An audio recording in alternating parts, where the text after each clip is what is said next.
I love giving backpacking advice, but sometimes the advice you hear isn't just unhelpful, it's totally wrong. And after 20 years as an industry insider, I've heard it all.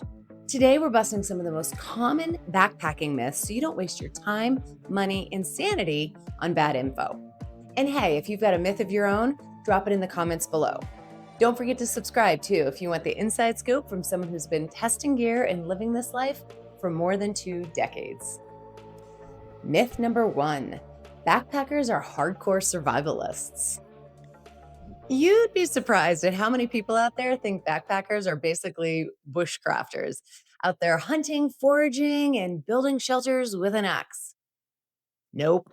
I can thrive for days in the backcountry with my Gore-Tex, my tent, and a bag of dehydrated meals.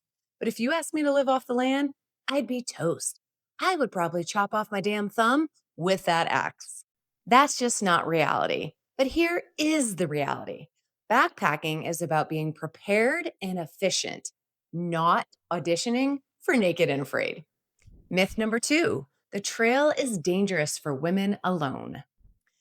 As a woman who's been hiking and backpacking solo for years, I've heard this one a million bazillion times. And the reality, the trail is usually way safer than any city street at night. Most people you meet are kind, helpful, and just stoked to be outside. Of course, you should trust your gut and take precautions, but being a woman in the outdoors does not automatically make you a target. Don't let fear keep you from the adventure. Myth number three: you need a campfire to stay warm and cook. I'm going to start this one with a story. We had a friend come visit us from Nashville, Tennessee, and he really wanted to go backpacking. So we took him on an overnight trip in the Sangre de Cristo Range down in south central Colorado. It was fall, so it was a little bit chilly outside with frost in the air and on the rocks.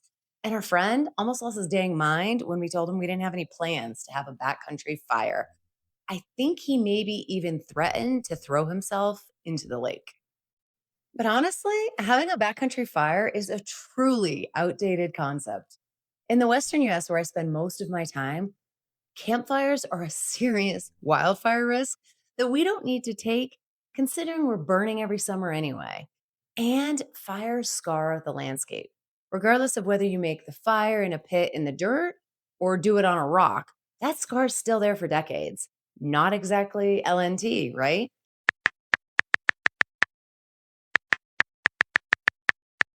Plus, with modern stoves and insulated layers, you absolutely don't need a fire anymore to cook or to stay warm. I almost never make one, and honestly, I don't miss coming home smelling like campfire smoke. Myth number four: a two-person tent is actually for two people. I covered tents at Backpacker Magazine and REI for years, so this one makes me ragey. Here's the deal. Technically, yes, a tent marked as a 2P will still fit two people. But you better really like each other and don't plan on cramming any gear inside with you. In reality, a two-person tent is often more comfortable for one person plus gear. A 3P tent is usually better for two people plus gear, or a pet, or maybe a little extra wiggle room.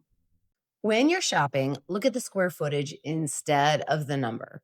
When I reviewed tents, we always said that 29 square feet was the magic number for a 2P or a two-person tent. Anything below 29 square feet, you're going to be packed in there tighter than a can of sardines. Anything above that, you should be okay. Myth number five: wildlife is always out to get you. I hear this a lot from friends, especially in urban areas, who are convinced that one day I'm going to be eaten by a bear or a mountain lion. People assume every squirrel, bear, or raccoon is plotting to attack me while I'm in the mountains. In truth, most wildlife wants nothing to do with you. I've even been on week-long trips in Gates of the Arctic National Park, way up above the Arctic Circle in Alaska, where there are no roads, no trails, no civilization, and nothing other than zillions of grizzly bears and wolves lumbering around. We kept our food in bear canisters and stashed it far from camp, as well as cooked far from camp, creating the triangle, and we never had any issues. Sure, we saw lots of grizzlies and saw their tracks in our camp, but they never once tried to bother us. Bottom line: respect their space, store your food properly, and you'll likely never have a close encounter. They're just trying to live their lives. You're the visitor in their homes. Myth number 6: expensive gear is always better. Here's where being an industry insider really helps. I've tested so much gear, like so much gear, way more than your average YouTuber. It's not unusual for me to see 2 dozen tents or 2 dozen sleeping bags and pads within a calendar year every year. Wash, rinse, repeat.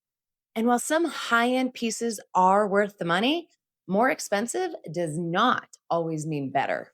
For example, everyone knows that Vibram makes the most recognizable shoe rubber out there, right? And then it's great stuff. I'd argue that Vibram Mega Grip is the best. But there are many proprietary brands like Solomon Conta Grip that are almost as good. And by slapping Vibram on a pair of shoes, you're automatically paying $20 to $40 more per pair. Is that worth it to you? Sometimes you're paying for packability, but the warmth comes no matter the cost.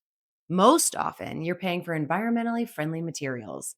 Cheaper versions are usually made with gross materials that are often reliant on fossil fuels or unfair labor chains.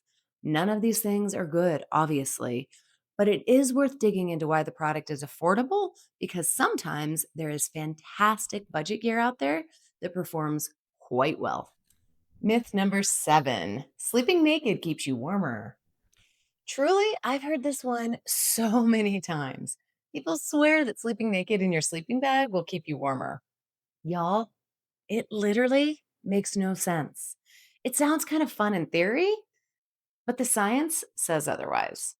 Sleeping bags work by trapping the heat your body produces, and clothing adds another layer of insulation inside that system. If you strip down completely, your body has to work harder to warm up all that air around you. Lightweight, moisture wicking base layers are the way to go because they help trap heat close to your skin and keep you dry if you sweat. The only time sleeping naked helps is if your clothes are already damp. Then, yeah, it's better to ditch them. Otherwise, put on dry layers and let your sleeping bag do its job. You'll stay way warmer and way more comfortable. Plus, your friends won't have to see you naked. Total win. So, which of these myths have you heard and maybe even believed before in your backpacking career? Drop yours in the comments so we can bust it together. And if you want more real world advice from someone who's been testing gear professionally and backpacking for 2 decades, hit subscribe. I've got plenty more to share. We'll see you out there.